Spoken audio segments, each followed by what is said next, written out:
This video is the first time I got the opportunity to actually get a recording when I have a session with my students doing rapid review. This particular student has already done most of the studying. She's covered all the material. Basically, she's done with reading, she's done questions, she's done mixed blocks of word. And for some reason, her mixed blocks weren't really improving the way I expect them to. And I found that mostly that was as a result of her forgetting information and not being able to recall most of the things she did in the earlier days of her studying. So I figured the best way to go about fixing that is to take her through rapid review and basically run through everything, but without running through everything system by system, if that makes any sense. We start out doing a question, an immunology question she showed me that she had a problem with, and then we go into the rapid review section. So I hope you enjoy. Unfortunately, in this recording, I didn't get to capture her voice. I thought I was recording her voice, but I was not. But I think the rest of the video will still make sense, even if you can hear her speaking. If you have any questions or any confusion at any point in this video, just tag it, put it in the comment section, and I'll get back to you quickly. Acts by selectively blocking the epsilon chain of the T lymphocyte antigen receptor complex. Okay, this is one question that it's more like, do you know it or do you not know it for the most part, right? If you know it, you get it. If you don't know it, you don't get it, right? But the best way to go about answering a question like this one, where it's mainly whether you know it or you don't know it, is going to be by doing a form of elimination, right? Anti-tumor, I don't know, maybe we can start from here or from here, it doesn't matter. Anti-tumor necrosis factor monoclonal antibody, TNF alpha. You don't remember this having anything to do with epsilon chain. In fact, you really don't remember most of your medication having anything to do with epsilon chain, right? So this would be your adalimumab, for example, right? So you can easily rule out this guy. Anti-lymphocyte globulin. What's that? Maybe anti-CD20, rituximab, right? For example, again, you don't remember anything related to epsilon chain there. Azathioprine. Azathioprine 6-mercaptopurine, 6-guanopurine. Once again, you don't remember them having anything to do with epsilon chain. At least these are the medications you know. You're starting from the things you know. When you're answering a question like this one, what you're going to be trying to do is going to be to eliminate what you know. So a question where you don't know what epsilon chain is, you don't even know what they're talking about for the most part. You want to start with the options you understand fully well, and you know, okay, this has nothing to do with these options. Do you get it? And you rule them out. Then we have corticosteroids. Of course, they have nothing to do. Maybe corticosteroid, you should be looking for things like, what do we call it? NFK beta relationship if you're looking for anything. IK beta if it wants to get too weird, right? So again, you know corticosteroids has nothing to do with this. Could it be cyclosporine? When you think of cyclosporine, what comes to mind? You think of calcineurin. You remember the interaction between cyclosporine, calcineurin, and inhibition of interleukin 2 ultimately, right? And that leaves you with really only one medication. And you're asking yourself, what is OKT3 monoclonal antibody? And that is the correct answer here, actually. I think this medication is anti-CD3 monoclonal antibody. I don't know if I remember the medication. Anti-CD3 monoclonal antibody. What would that be? Is that no, that's not monoclonal. Anti-CD3 monoclonal antibody. Oh, it is muromonab. Okay, fine. It's been a long time I saw that guy. So it is muromonab, anti-CD3 monoclonal antibody, right? Again, when you have a question like this one, the principle is going to be, you don't know what the question is talking about. What are the options you know and understand pretty reasonably at least? You can eliminate them if you're convinced they have nothing to do with whatever terminology it is they're pointing to there. And that would usually lead you to what the correct answer should be. Do you get that? All right. Do you have any other questions you had difficulties with? Okay. Okay. So that medication is moromonab anti-CD3 monoclonal antibody. We said we were going to look at rapid review today. It's been a long time since I did anything rapid review. It's been almost 2 years now since I did rapid review with anybody. So what we are going to do is basically I'm going to take you through, I'm going to use the template from your behind your first aid. The one I created myself is not yet available for everybody to use, but we're still working on that. I'll be asking you questions, you'll be giving me answers as quickly as possible. If you can keep your answers under 5 to 10 seconds, that would be nice, right? And it's okay if you don't do that on this first day. As we go along, you should become more efficient, basically. That's the idea, right? Okay. Abdominal pain, ascites, and hepatomegaly. If I give you a patient a vignette and the patient is presenting with this, what comes to mind? What is the likely diagnosis? Liver cirrhosis. That's the most common answer. Liver cirrhosis. Okay, makes some sense. Abdominal pain, ascites, hepatomegaly. Looks like the person should have liver cirrhosis. But if you look at it, especially when liver cirrhosis has progressed, ascites, sorry, hepatomegaly is not necessarily a component of cirrhosis. In the early stages of liver damage leading to cirrhosis, there may be hepatomegaly, right? But when people have fully developed cirrhosis, they don't classically necessarily have hepatomegaly. So what other differential would satisfy these three? What other diagnosis would satisfy these three differentials perfectly, or these three presentations? Portal hypertension explains the ascites. It doesn't explain hepatomegaly. Think of all the differentials. What can cause the liver to be enlarged? And of course, cause portal hypertension as well. Portal hypertension is probably the second most common answer people give me.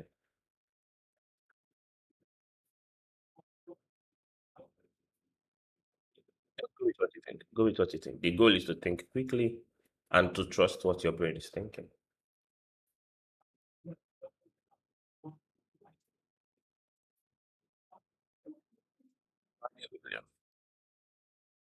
Okay, heart failure makes sense.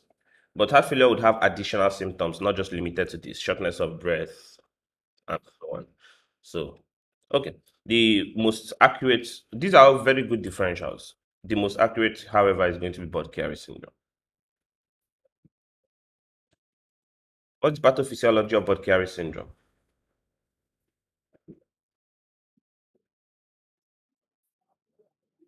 Okay, obstruction in the hepatic vein. So, post-hepatic venous thrombosis,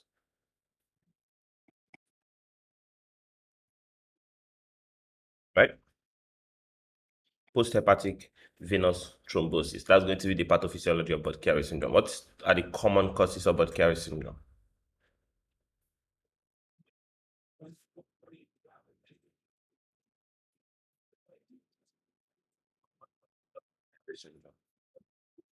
Okay, cancer. What kind of cancer?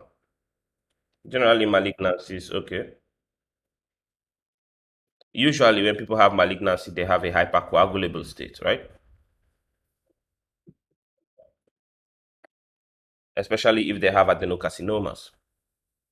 So, malignancy makes sense. What else? Polycythemia vera. Probably the most common cause. Polycythemia vera. Pregnancy is also also creates a hypercoagulable state. So pregnancy is going to be up there. Oral contraceptive use. Everything you can think of that creates a hypercoagulable state will be a potential cause for Budd-Chiari syndrome. What's the pathophysiology of polycythemia vera?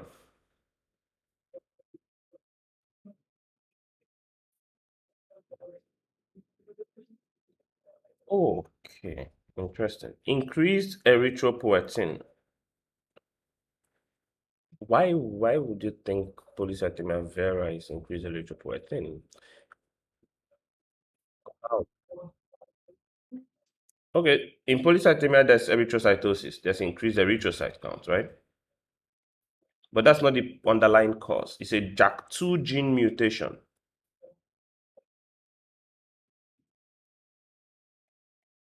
right? In polycythemia vera, you have a mutation in the JAK2 gene, leading to increase production, especially of erythrocytes, but of other cells in the myeloid series. Predominantly, we talk about the red blood cells and the platelets. But you can have an increase in basophils as well. Do you get that? And other cells. But your big interest is erythrocytes, platelets. Then, of course, you can have an increase in a few other cell lines. How will this patient present? How do you expect someone with polycythemia vera to present?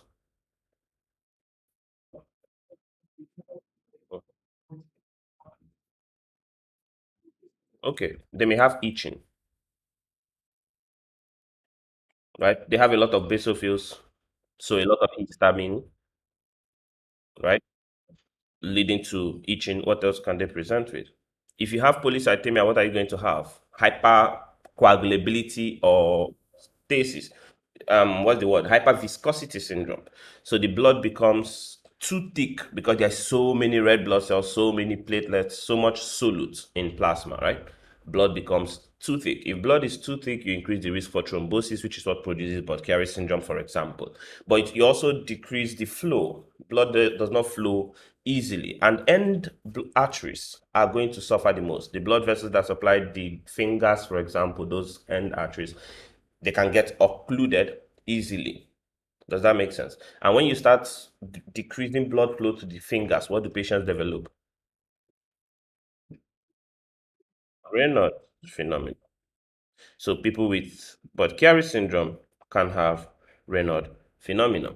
If you have significant enough occlusion of the digits or blood vessels supplying the digits, then what's going to happen? Those areas are going to start undergoing some form of ischemia, some form of swelling. And then there's so much red blood cells, they will look very reddish as well. Inflammation and all that. It's something called erythromelalgia.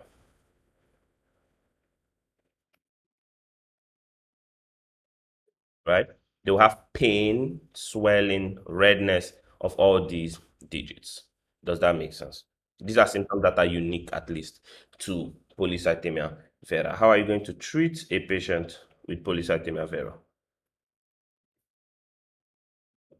What will you try to do, commonsensically at least? If someone has excess red blood cells, what would you want to do to get rid of the red blood cells? What is the most primitive way to do that? Maybe let's poke them and let out some of the cells with some blood, right? So think of phlebotomy, for example. In the past, they would do bloodletting. They literally just poke the person and let him bleed. Okay, what else? We can use medications that would inhibit replication of the cells, almost like anti-cancer drugs are going to be. In this case, one medication is going to be hydroxyurea. What's the mechanism of action of hydroxyurea?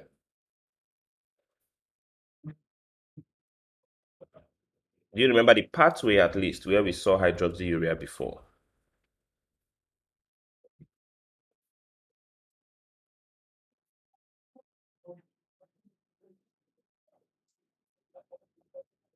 Okay. This is the mechanism for treating what disease? Sickle cell. Okay. But we are not trying to increase fetal hemoglobin in people with polycythemia vera, right? So what exactly could the mechanism be in this case? You remember the pathway at least where we saw hydroxyurea? That would be in the pyrimidine synthesis pathway. Do you remember that? In the pyrimidine synthesis pathway in biochemistry. It was inhibiting ribonucleotide reductase,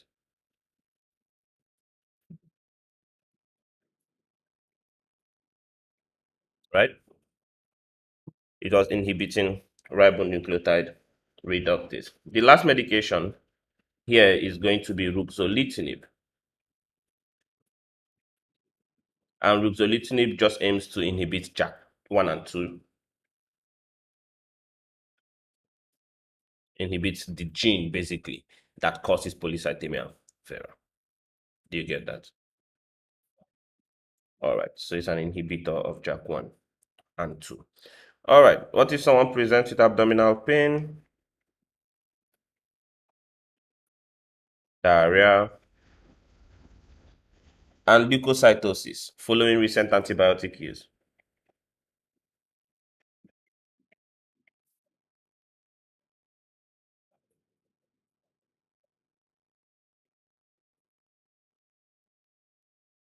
Abdominal pain, diarrhea, and leukocytosis following recent antibiotic use. What comes to mind?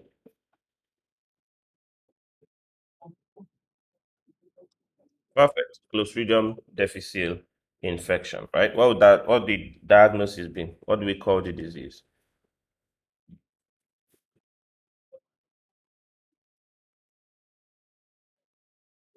Pseudomembranous colitis.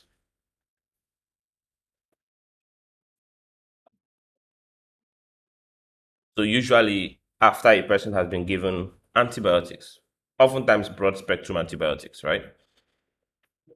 So there's three in your book, I think. Ampicillin. I don't know if clindamycin was there.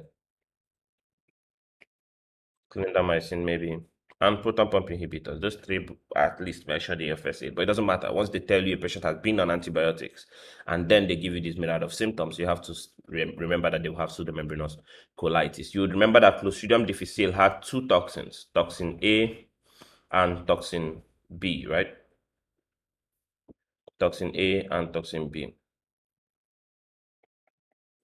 Toxin A and toxin B, and these toxins are responsible for the diarrhea and for the formation of pseudomembranes in patients with this condition. How do we treat Clostridium difficile?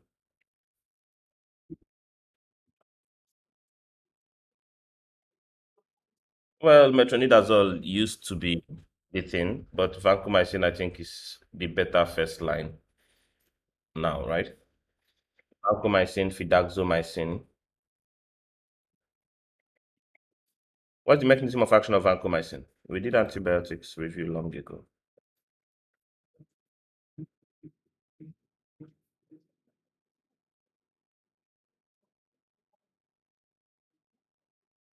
No, if you think of something, you're probably correct. So you can go with what you're thinking about. Then he cell wall, basically, right? Then he beat the cell wall, and how do they do it? They do it by binding to the DLR section. I had this in one of my exams. They do it by binding the DLR portion of the bacterial cell wall and inhibiting cell wall synthesis. So if the bacteria is going to develop resistance to vancomycin, how is the bacteria going to do that?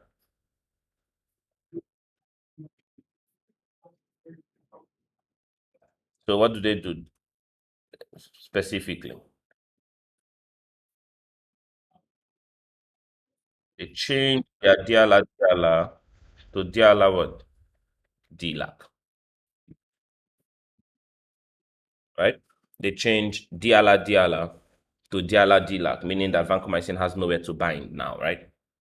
Basically makes sense. What are the side effects of vancomycin? Red man syndrome. Okay, there's that, but that's not the most important one for your exam, right? Not nephrotoxicity, autotoxicity, and thrombophlebitis, right? This is where we talk about red man syndrome. And this red man syndrome is related to what? What is the mediator responsible for red man syndrome? Histamines tend to play a big role, right?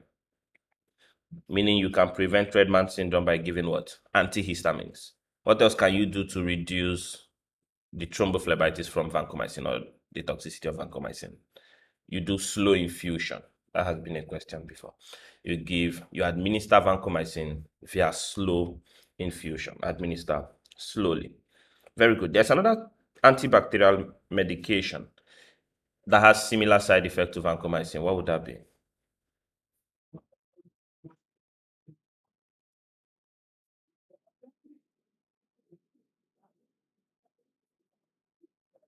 Oh, you're thinking what? So, what's the medication you're thinking about? Penicillins?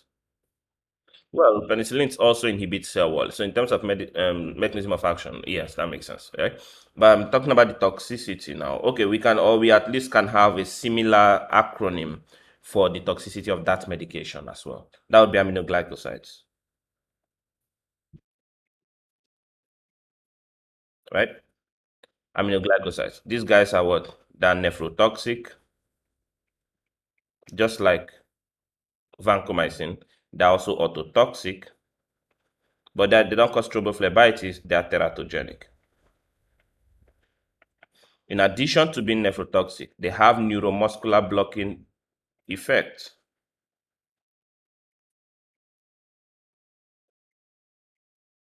You get it?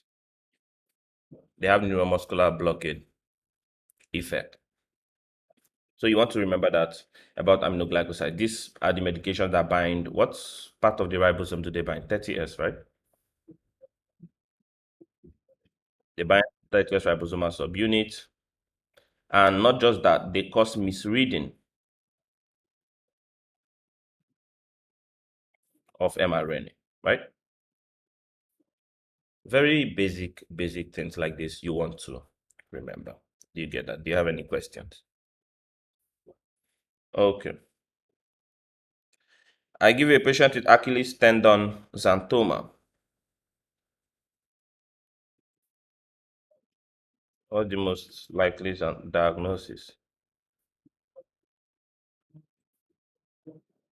Familial hypercholesterolemia.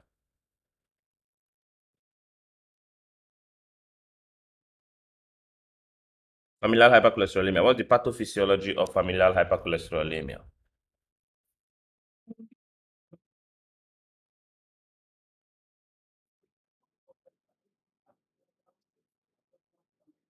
Okay. LDL receptor, right?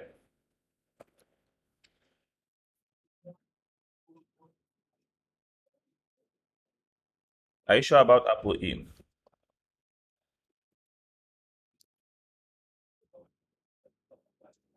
Okay, so the big one on your exam is going to be LDL receptor deficiency or defect, whatever you want to call it, right? LDL deficiency or defect. Now, along with LDL deficiency, you can think about what do we call it? ApoB 100, I think.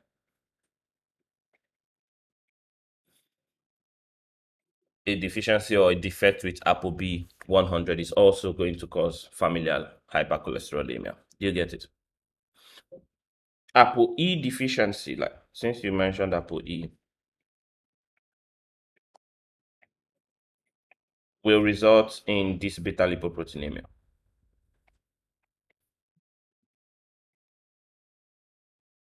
right?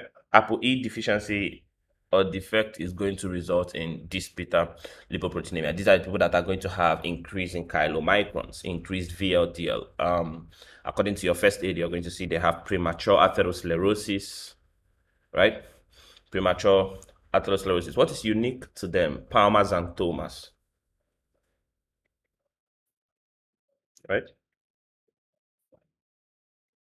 They have Palmer, xanthomas. What else is there that you need to remember? People can also develop hypertriglyceridemia, right? What is the underlying cause of hypertriglyceridemia?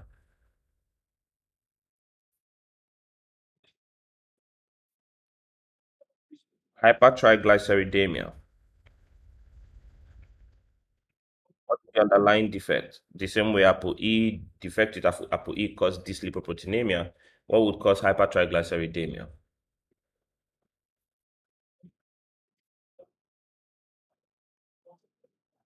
So this would be overproduction of VLDL by the liver, right? Overproduction of VLDL. These people are going to have triglycerides as high as 1,000, 1,500, 2,000, right? Extremely increased triglyceride levels. What's the common complication of hypertriglyceridemia you need to know?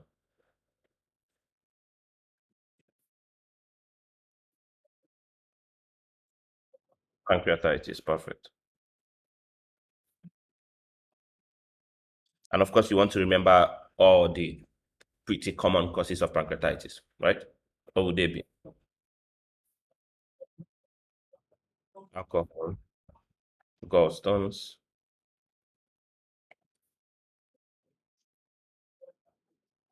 increased triglycerides, like we just said, right? Infections like what? Give me one classic one. Mumps. Remember, mumps is going to cause mumps orchitis, mumps parotitis, mumps pancreatitis, right? What else? Hypercalcemia. I think hypercalcemia is associated with this, if I remember correctly. Hypercalcemia as well. And then you have all these bites, venoms, and whatnot that are pretty useless. Do you remember the HIV medication that causes pancreatitis? HIV medication that causes pancreatitis.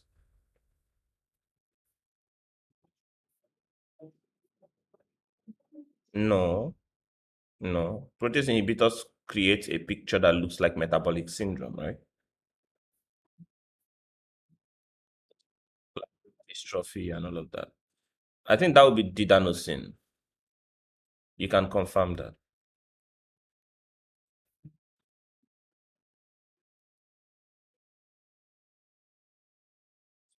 right? Didanosine is going to cause pancreatitis. So we have didanosine. What was the side effect of abacavir among the HIV medications? What type of medication is didanosine to start with?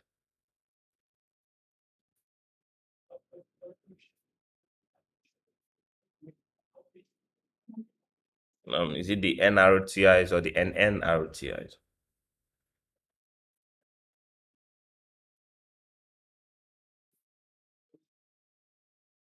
That will be the NRTIs, right? It's the first group. You can try to try to see if you can imagine where these, some certain things are in your book, which is why we say you should use only one specific book, right?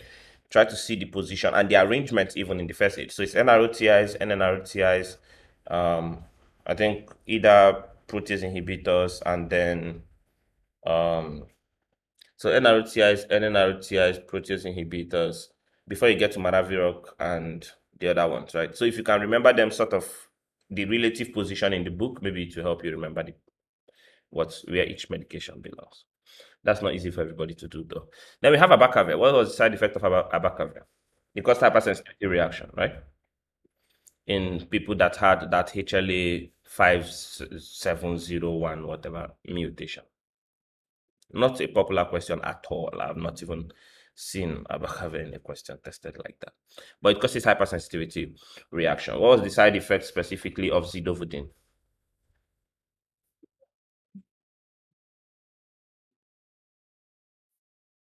Anemia, right?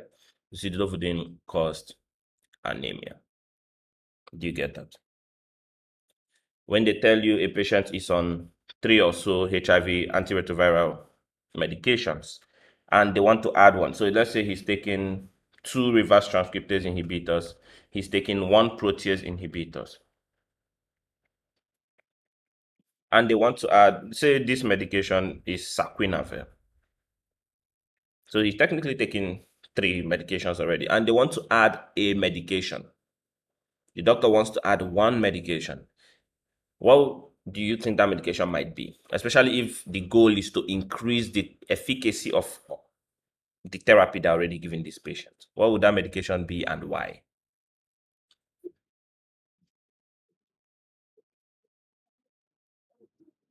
Integrase inhibitors? Okay, a very common one on your exam, and they can give you a patient that's taking a number of HIV medications already, but they would want you to remember that the patient can be given ritonavir. Do you remember anything special about ritonavir among the protease inhibitors?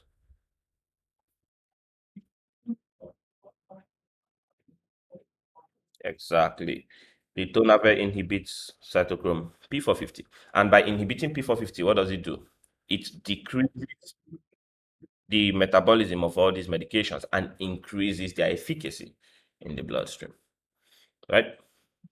On the flip side, there's a medication that actually upregulates P450,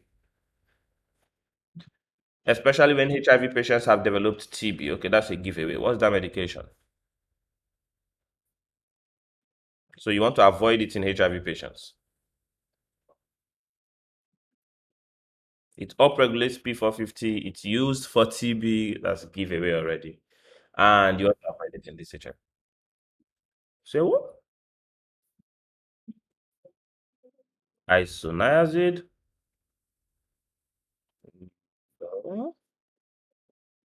Yeah, it's used for TB. We have the right therapy for TB, right? Okay, so this is going to be rifampin. Rifampin ramps up P450, upregulates P450, and it's going to decrease the concentration and therefore efficacy of your HIV medications. So we avoid rifampin in HIV patients. What can we use instead of rifampin? We can use rifabutin, right? You remember that rifampin and rifabutin are both rapamycins. They're basically the same class of medications with slight difference. So, medications for TB. We have rifampin. You already said isoniazid. What are the other two medications? Ethambutol and pyrazinamide, right? What's the mode of resistance against isoniazid?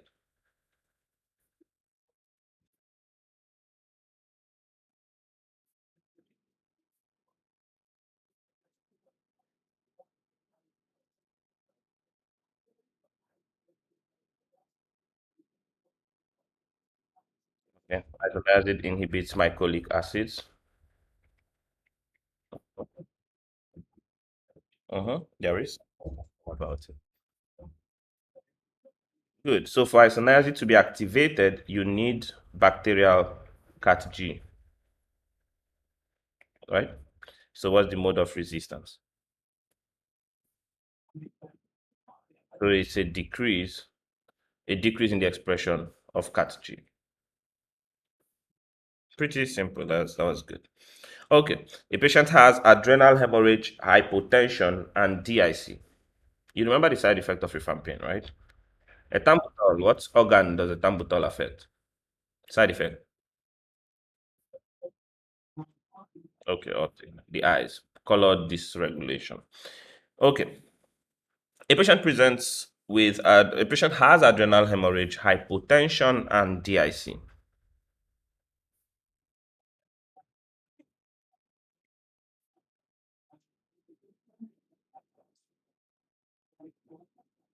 Good. Adrenal insufficiency because of meningococemia, right? And what's the diagnosis? What do we call that?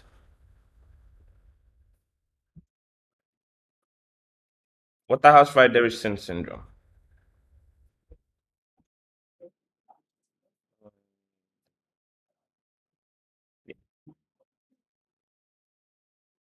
right?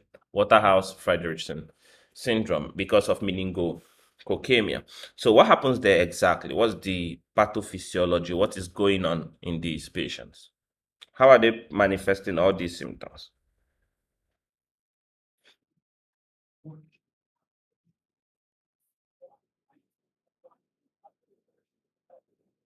Okay, so they basically get septicemia, right? They get sepsis from Neisseria meningitidis. We'll talk about a lot about Neisseria meningitis actually. They get sepsis secondary to Neisseria meningitis. And remember that when people have sepsis, what are the two things you're looking for? I told you whenever they give you a patient with sepsis, there are two big things you're looking for. What are they? Yeah, well, if you're thinking of septic shock, right? And complications now, two big complications that people often miss. Once they give a patient with sepsis, hypotension and fever, you think sepsis, right? But two complications that you have to always look out for so you don't miss it.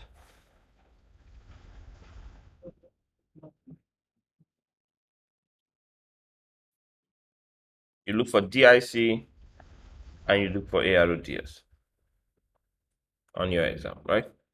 They give a patient with sepsis, septic shock, whatever. Look for DIC, look for ARODS. Where else do you look for presentations like DIC and ARDS in people with pancreatitis, acute pancreatitis? They give a patient with acute pancreatitis, look for DIC, look for ARDS as well. Right? Just that in acute pancreatitis, you look for hypocalcemia as well. On step one, it's not a big deal. On step two, you sort of want to pay attention to hypocalcemia with acute pancreatitis, right? Good. So adrenal hemorrhage, hypotension, and DIC, you start thinking Waterhouse Friderichsen syndrome. Because of this DIC, what signs could you find in a patient because of the DIC?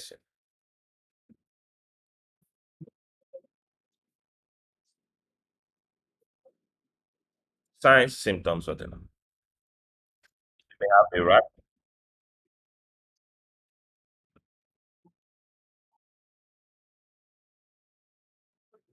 Good. So this rash, simply petechial rash. Okay. What is responsible for sepsis in these patients? Or in really any almost every other patient as well. With gram-negative bacteria, it would be LPS. What does Neisseria meningitis have instead of LPS? LOS, lipo-oligosaccharide, right? People with Neisseria meningitis will have LOS, lipo-oligosaccharide. Makes not too much difference. Because they have DIC, you might have an increase in PT and PTT, right?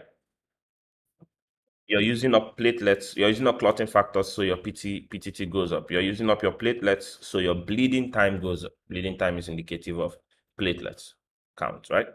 Or quality. Does that make sense?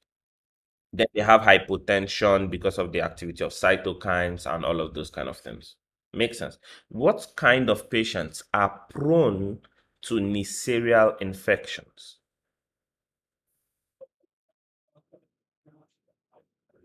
Okay. Okay. One is asplenia, people without a functional spleen. What else?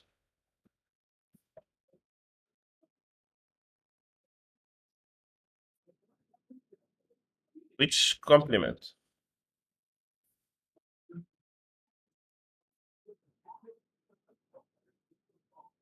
C5, only C5?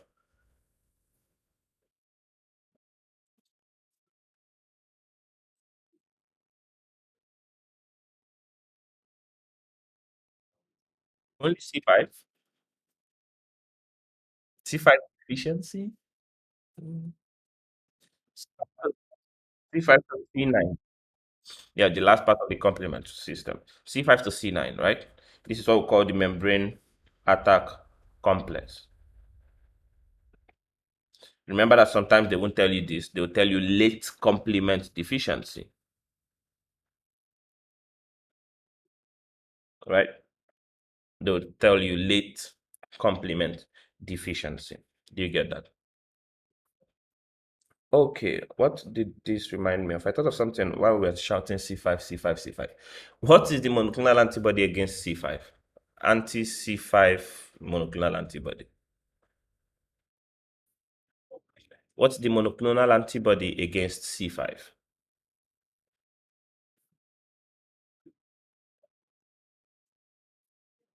Do you remember any disease perhaps where we basically inhibit C5 or inhibit complement as a way to treat? You remember paroxysmal? Yes, hemoglobinuria. PNH, right? What's the medication we used for PNH that inhibited C5? Eculizumab.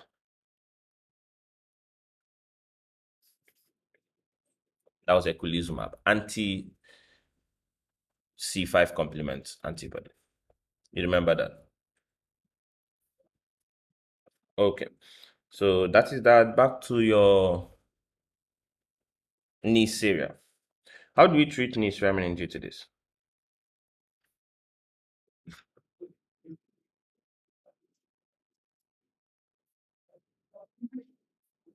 Mm. Oh yeah, yeah. Ceftriaxone. Okay, good.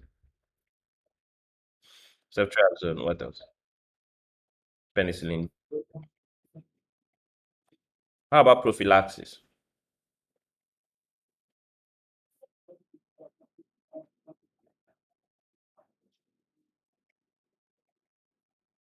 Rifampin.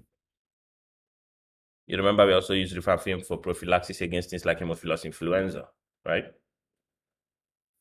You remember which medication do we add rifampin to decrease resistance against that medication? So there's a medication we add rifampin and we decrease resistance against this medication. Do you remember the medication? I don't want to give it away. Okay, it's used to treat leprosy or Hansen's disease.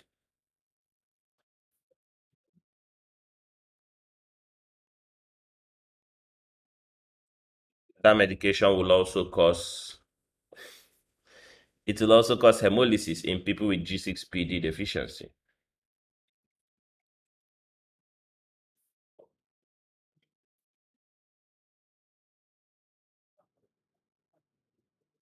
So Dapsone, right? So Dapsone, we add rifampin to Dapsone to decrease resistance against Dapsone. So we can use rifampin for prophylaxis against Neisseria meningitis. We can use ceftriaxone as well. These are not important. They wouldn't really, I've not really seen them talk about this as much for step one, right? So you don't have to stress too much about that. What else did I want to ask you about these agents? People with a splenic heart increased risk for ceftriaxone. What are the three vaccines you want to know for people that are splenic that we usually give them to decrease significant infection? Yes, the pneumococcal vaccine.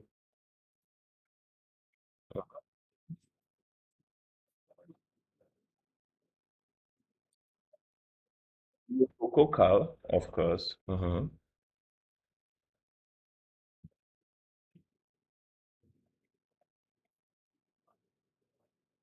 Right? Vaccine against. What's common with these three agents that are encapsulated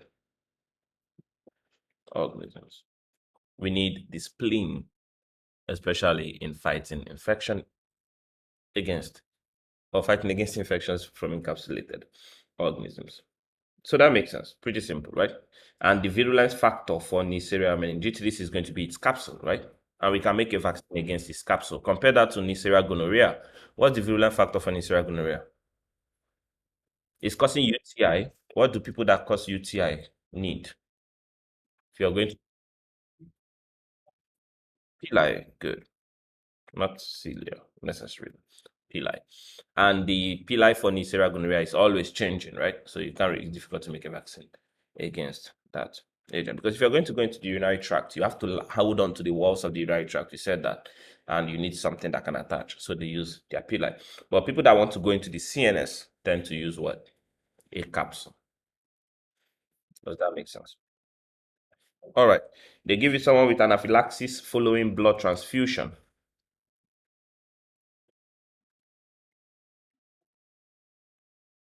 Anaphylaxis following blood transfusion. What's the most likely diagnosis?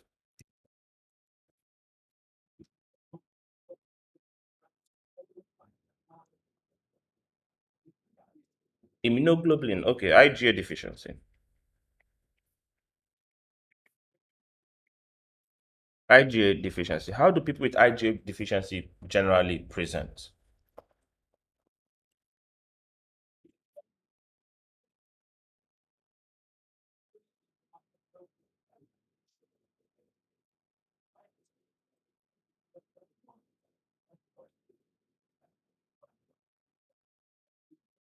It's in the mucosa. So they have problems in the mucosa. What kind of problems? What are they prone to? Sinopulmonary infections.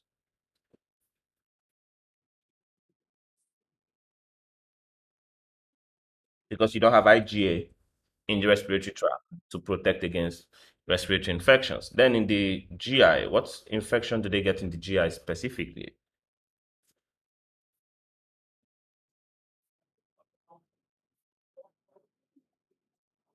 Giardia lamblia, right? Giardia lamblia. They don't necessarily suffer from malabsorption. That would be more cystic fibrosis, pancreatitis, chronic pancreatitis kind of things, right? So they have recurrent, not just sinopulmonary infections, they have recurrent sinopulmonary infections. They are prone to giardiasis with Giardia lamblia, of course, and they may have anaphylaxis following blood transfusion. Do you remember the descriptions for your individual transfusion reactions?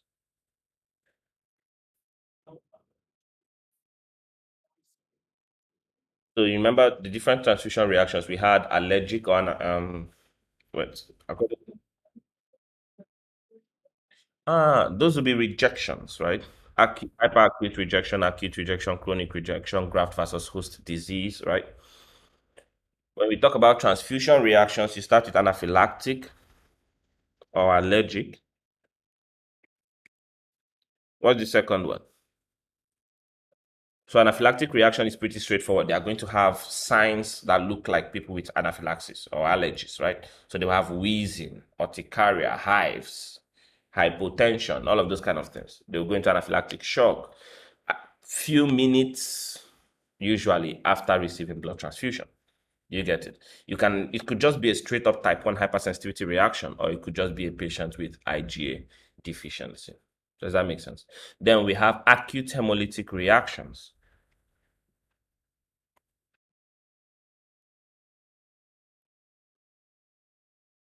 Acute hemolytic reaction. This is more type 2 hypersensitivity reaction, right? And it's associated with ABO incompatibility. You remember that? ABO incompatibility. Then a question somebody asked me, and I think it's in your first aid as well. Yeah, of course, it's in your first aid. And what type of immunoglobulin are these anti? So you have these anti-A. If someone is blood type B, they have anti-A immunoglobulin. If someone is blood type A, they have anti-B immunoglobulin. What type of immunoglobulins are those? Is it IgG, IgM? What exactly is it? Okay, there could be IgG, but mostly also IgM, right? So you want to remember that. And then we have transfusion related acute lung injury. I think I'm missing something there.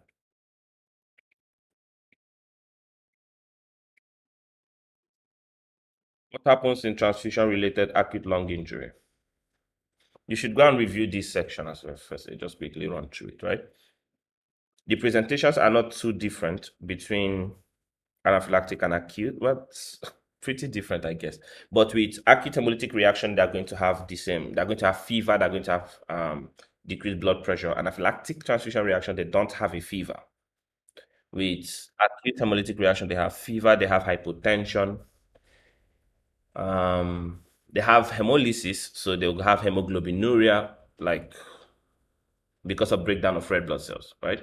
Because of breakdown of red blood cells. Remember, if you have antibodies against those red blood cells, whether anti-A, anti-B, whatever antibodies, you're going to break down those red blood cells, and then you're going to have a lot of hemoglobin in the kidneys that can lead to renal failure or some form of kidney damage that will produce flank pain, for example. So you can build up the symptoms if you just think of all the presentations. If you have hemolysis, you're going to have jaundice, for example. So jaundice becomes a symptom you're going to see in type 2 hypersensitivity reaction. Does that make sense? But then it's going to also happen within the first 24 hours. Acute hemolytic reaction occurs within the first 24 hours. Do you get it? Anaphylactic reactions are probably going to occur much faster. Okay, what happens in transfusion-related acute lung injury? What is destroying the lung? What is causing the injury in the lung? What do you think?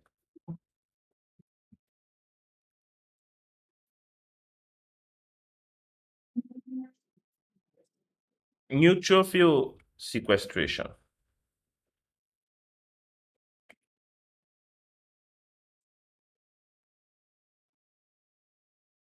Neutrophil sequestration is what is producing the lung damage.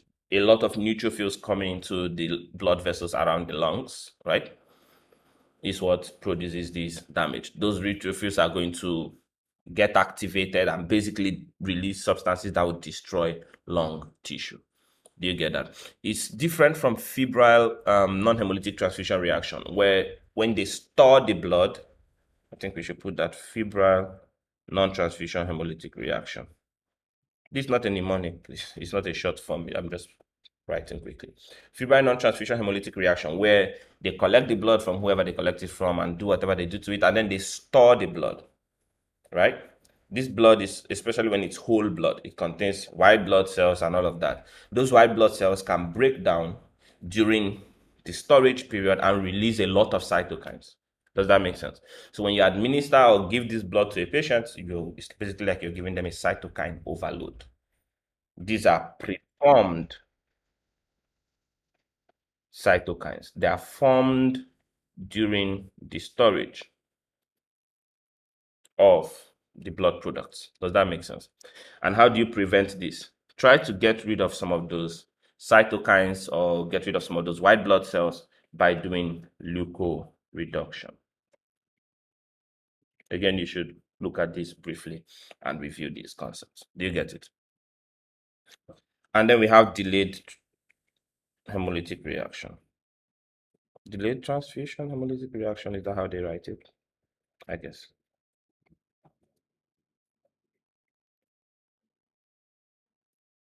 So the name is delayed, meaning that it may take a much longer time before the patient will have symptoms related to this, right? Usually more than 24 hours, for even 48 hours, weeks in some scenarios. And basically what happens here is that you make antibodies against other forms of red blood cell antigens. Do you get it? Antibodies against other forms of red blood cell antigen. A good example is going to be your rhesus factor, for example, right? Your rhesus factor, rhesus incompatibility. You make antibodies against other forms, other types of red blood cell antibodies, that antigens that are not A, B, or whatever the case is. Does that make sense? Again, look up these transfusion reactions. Just spend a short time looking at them, and a lot of them will make more sense. Do you have any questions before we move on? Good. If I give a patient with anterior drawer sign, positive anterior drawer sign, most likely diagnosis, what is the diagnosis? Only one thing. You get that. Anterior cruciate ligament injury. And posterior drawer sign will be what? Posterior cruciate ligament injury.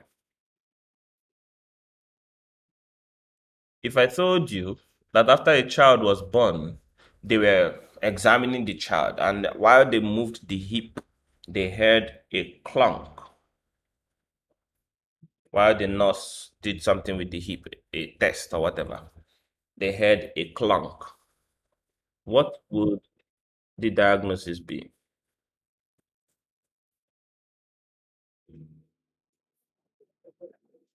Oh, definitely has to be something with the hip.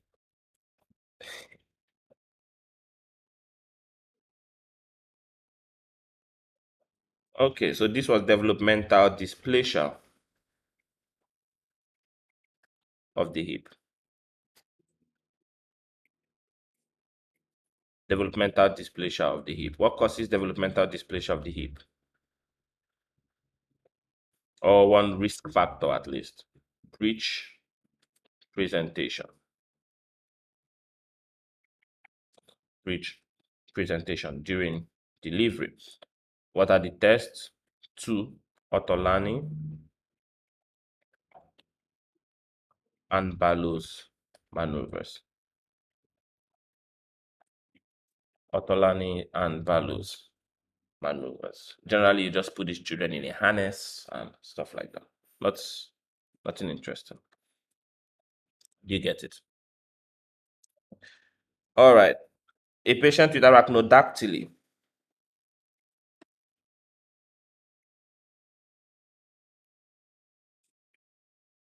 Arachnodactyly, lens dislocation, aortic dissection. Good. And hyperflexible joint. This should be Marfan syndrome. What's the underlying defect in Marfan syndrome? Fibrillin 1 gene defect, right? Why can't I spell fibrillin? A defect in fibrillin 1 gene. What's the disease from collagen type 1 defect?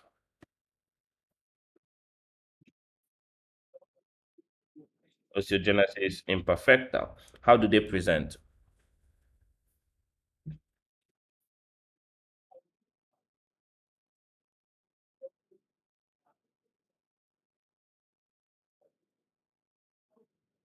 Okay, they have brittle bones. So they have prone to a lot of fractures, right? And then what's the obvious one? They have blue sclera, right? These are at least the very basic obvious things you should know. Collagen type 3 and 5. Effect. Diagnosis. Quick, quick, quick, quick.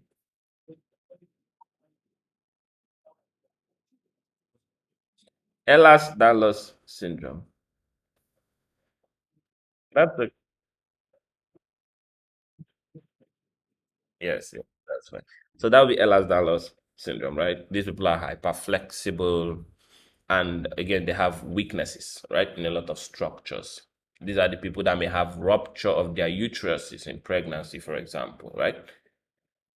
And all of that stuff. I think that's about what you need to know related to these guys. Of course, there's more to that, but we are going to run quickly just to run through all of them. Okay. With people with Marfan syndrome, fibrillin 1 gene defects, remember these people may be tall in height, have long arms, what we call Marfanoid habitus. Their arm length from end to end might be greater than their height, what we describe as the eunuchoid appearance, right?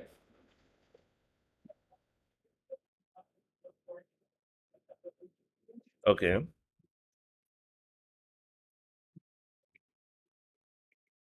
I think when we talked about something about biochemistry, we looked at homocystinuria and some of the enzyme deficiencies. Do you remember that concept?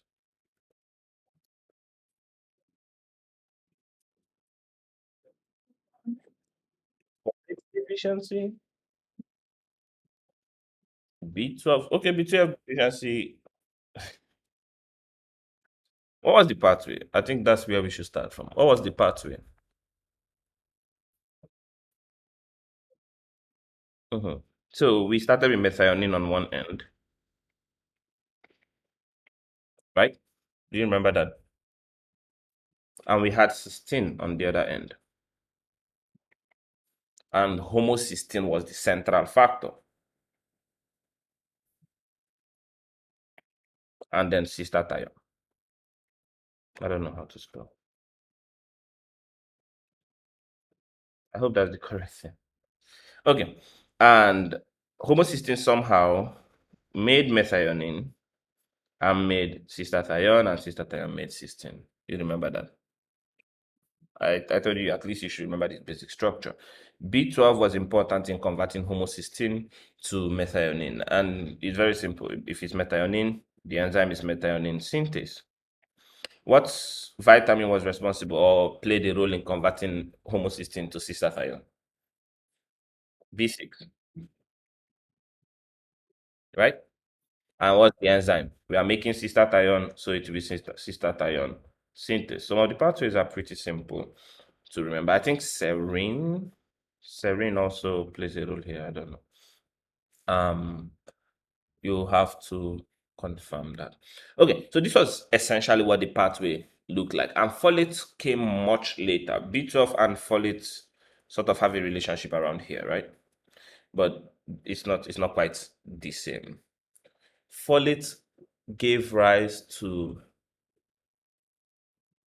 I think, folate combined with methyl folate combined with B12 to give rise to methyl B12.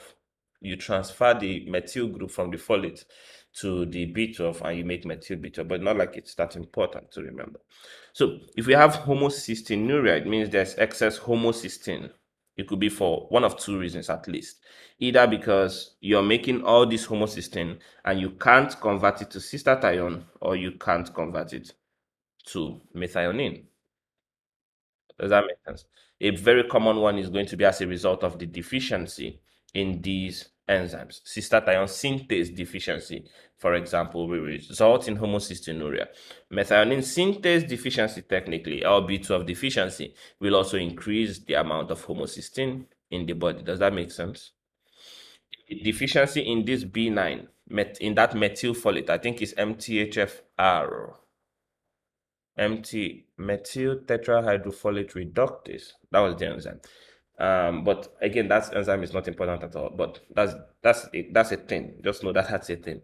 A deficiency in this B9 B12 relationship going on here will cause a problem. So MTHFR deficiency, methyl tetrahydrofolate reductase deficiency, will also cause potentially increase in homocysteine, which is why both B9 and B12 deficiency increase homocysteine in the blood. You remember that? Both B9 and B12 deficiency. But B12 deficiency also increases what? Methylmalonic acid. You remember that?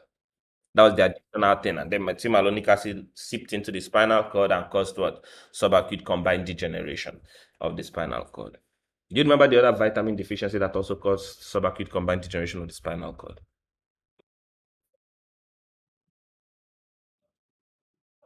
Yeah, B12 is one. What's the second one? Vitamin E, right? So the difference is that vitamin E is going to cause subacute combined degeneration and hemolysis, hemolytic anemia. B12 will cause subacute combined degeneration of the spinal cord and megaloblastic anemia. Does that make sense? And of course, homocystinuria and methylmalonic acidemia as well. Okay, so cystathionine synthase is going to cause homocystinuria, B12, B9 deficiency, methionine synthase deficiency can potentially cause homocystinuria as well. Does that make sense? How do these people present? They basically present almost the same as people with Marfan syndrome. Now, one of the difference is the direction of the lens subluxation, right? What's the lens subluxation in homocystinuria or homocystinuria? Down and in, right? And in Marfan syndrome, it's up and out. Very basic things you want to remind yourself about. All right. If they give you an athlete with polycythemia,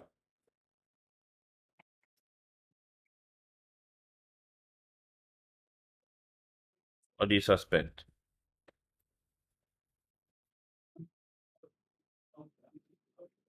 Erythropoietin injection. What do we call it? This is called doping, right? Where usually, from your physiology, athletes will travel to high altitudes. And when they train at high altitudes, they will increase their red blood cells. Why? Why does that happen?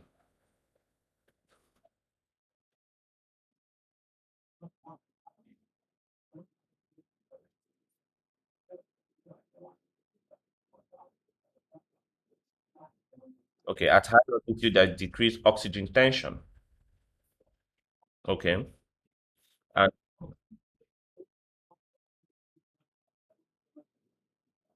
okay, so hypoxia is one of the driving factors, or the chief driving factor, in fact, for erythropoietin release from the kidney.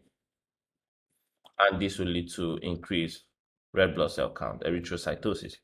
So that when they come to low altitudes, now they have more red blood cells. But some people don't want to do that. So what's the easy way? Inject yourself with erythropoietin and you have a lot of red blood cells, right?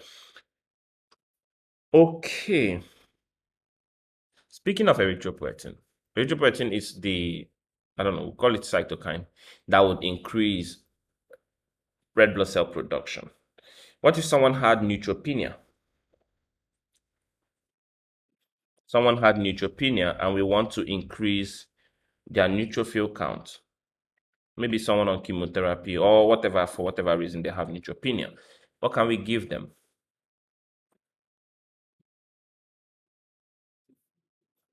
Just like erythropoietin will increase red blood cells, what would increase your neutrophils?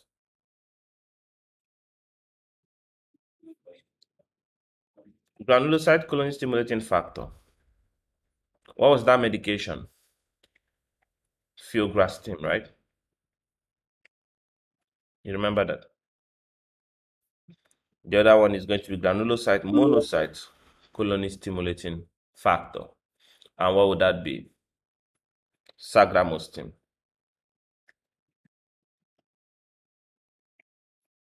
You get it. That would be sagramostim. And then we have, okay, we have other examples, of course, for platelets or thrombopoietin kind of thing. We are going to have L-thrombopag and romiplastin, right? We are going to have L-thrombopag and romiplastin. Finally, let's look at this one. Back pain, fever, and night sweats. Back pain, fever, and night sweats. What comes to mind? Good. This will be TB, vertebral TB, right? What's disease? Perfect. When they give you fever and night sweat, what other differential comes to mind? Apart from TB, yes.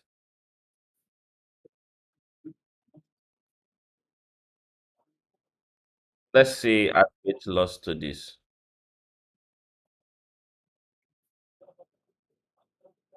Neoplasia, lymphoma. What did we call those? B symptoms. You remember that? Those are B symptoms of lymphoma. All right. When I give you back pain in a 65-year-old man, what differentials come to mind?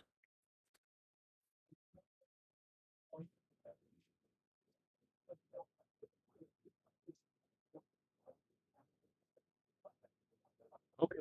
Good. Prostate adenocarcinoma, metastatic prostate cancer. What else? Osteoarthritis. We just saw vertebral TB, right? Multiple myeloma. So once they give you 65-year-old man, 75-year-old man, whatever, presents with low back pain, especially if they tell you it's low back pain, you think, boom, metastatic prostate cancer, multiple myeloma, osteoarthritis, vertebral TB. Pretty simple, pretty straightforward, right? Do you have any questions? All right, let's stop at that point. We'll continue from here tomorrow. You can review these concepts we've looked at, right? Go over them, go through them, master them. What we are trying to do here basically is, as we cover all these things, we are touching on different parts of your resources at the same time, reminding you of all these things so that you begin to remember them again, right? All right, so do well, and I'll see you on Monday. No? When are we supposed to meet?